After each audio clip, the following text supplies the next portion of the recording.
Às vezes eu percebo que existe uma distância muito grande e aí cria-se travas mentais ali no gestor, na equipe. Às vezes o procurador também fica um pouco inseguro com isso. A lei veio e aí assustou todo mundo e todo mundo ficou ali com medo. Eu tenho medo de ser responsabilizado porque realmente o bicho pega nessa parte, não é exagero. E aí o que gerou a consequência é que essa dificuldade acabou gerando uma situação de travamento e agora a galera não está conseguindo contratar na nova lei, porque não sabe como que vai ser, que jeito que vai ser. E aí, realmente, acaba, assim, concordo totalmente com você quando você traz essa questão de precisa-se de pessoas que entendam para orientar, para capacitar, para ensinar mesmo. Eu sempre bato na tecla do ensinar, sabe por quê? Não adianta a pessoa ir lá fazer e não fazer a transferência de conhecimento, porque quando essa pessoa for embora, ninguém lá vai saber fazer. E aí, o que que vai acontecer? Vai travar de novo, vai ter os mesmos problemas, não vai ter evoluído nada, não vai ter modernizado nada, não vai ter ali construído nada para atingir justamente a continuidade. Por isso que é importante, quando a gente pensa em uma assessoria, por exemplo, ou um tipo de consultoria, tem muita gente oferecendo isso hoje, esse produto, vamos dizer, ele tem que vir com duas frentes. Você tem que trazer teoria, você tem que trazer o conhecimento basilar da lei, minimamente a normativa geral que rege, e você vai ter que ou criar ou até atualizar as normativas do órgão. Ok, tudo bem, é importante. Só que depois que você elabora a normativa, que você constrói, ou que você pega essa normativa, estuda e atualiza, você tem que trazer isso para a realidade. Então, você tem que treinar.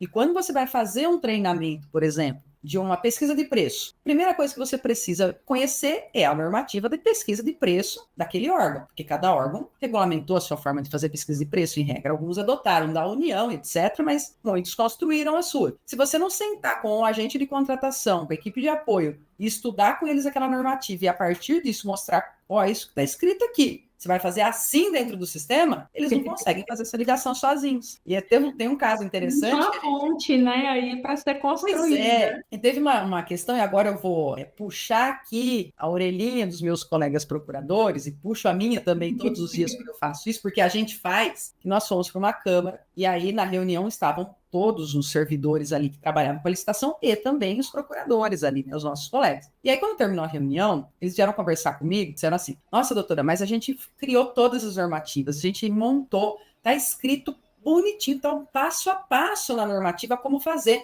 Não é possível que eles não consigam ler e fazer. Eu falei, doutor, sabe por quê? É porque a gente escreveu com a linguagem nossa, jurídica. Às vezes, o servidor da ponta, ele não tem, na maior parte das vezes, ele não tem formação em direito. Quem é o agente de contratação, quem é o fiscal de contrato, quem é o membro da equipe de apoio. Então, ele sabe o que você fala, mas quando você dá norma na mão dele, fala, lê e faz o que está escrito aqui, ele não consegue entender. É grego. É grego, é latim, muitas vezes é mesmo, né? Então, tem que pegar aquilo ali e tornar algo mais palatável. Então, você pega a normativa, constrói aquilo, reconstrói a partir de um olhar prático, de como ele aplica aquilo, que aí ele começa a entender o que aquela norma está dizendo. Então, o treinamento, na minha visão, ele tem que ser um treinamento amarrado com as normativas. Se você não faz isso, você vai dar uma consultoria, uma assessoria que não vai ter uma grande frutificação. E como você falou, saiu, todo mundo volta na estaca zero. Exatamente. E isso é muito interessante. Eu sou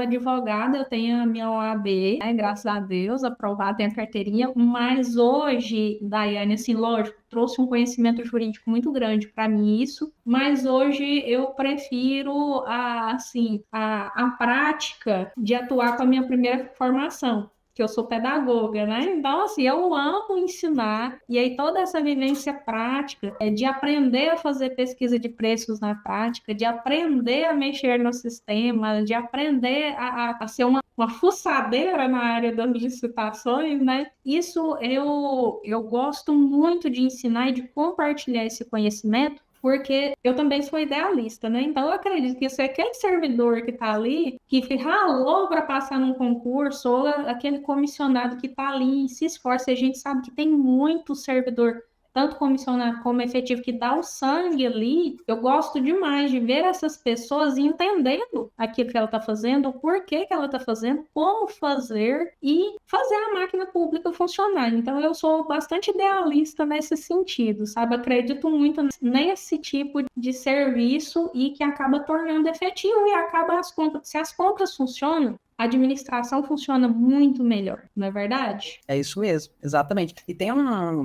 detalhe interessante nisso que você está colocando, que são dois pontos. Primeiro, a gente até falou lá no começo da ideia de que é importante remunerar, né? Criando aí a possibilidade de remunerar esses atores, né, que a nova lei traz, a gente de contratação, equipe de apoio, alguns lugares até os fiscais são gratificados, etc. Isso traz não só um incentivo financeiro, que a gente sabe, mas também a responsabilização. Então, é uma faca de dois gumes, né? Onde a própria lei diz, olha, você vai ter mais atribuição e mais responsabilidade. E é grande a responsabilidade. Agora é o CPF do servidor que vai direto lá, né? Então, em contrapartida, ok, você ser remunerado justo. É justo que você seja, de alguma forma, gratificado, né, por esse trabalho a mais e pela responsabilidade que está ali sendo colocada naquela função e sobre os ombros daquela pessoa. E é aí que, na minha visão, em oposição a algumas vozes que eu tenho escutado aí, eu acho que a lei, na verdade, acredita demais no servidor público. Ela está fazendo o papel, pela primeira vez, de uma lei da boa-fé. Nós aprendemos lá na faculdade que a gente parte do princípio da boa-fé, né? Mas toda vez que nós vamos para a prática administrativa, para a vida real dentro de prefeitura e câmara,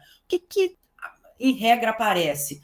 O servidor público tem que tomar cuidado, ele é corrupto, o servidor público, principalmente quem lida com licitação, cuidado com essa pessoa. Então, se parte do princípio da má-fé, né? Então, eu até escutei hoje, comentei até um pouco antes com você, pessoas falando, eu acredito que a lei deu uma liberdade muito grande para o funcionário público, para o servidor público que cuida da licitação, trabalhar.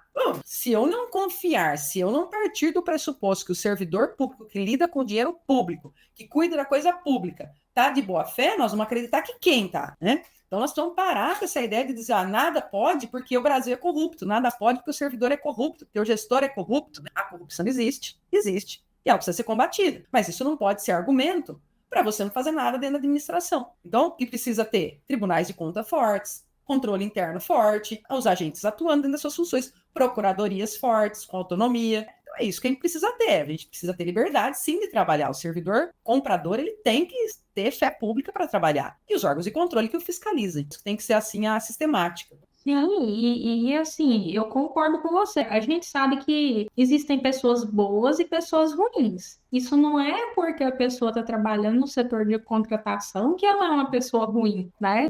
Todo lugar, desde que o mundo é mundo, você vai achar gente boa e gente ruim. Gente que atua certinho e gente que não atua. É a realidade.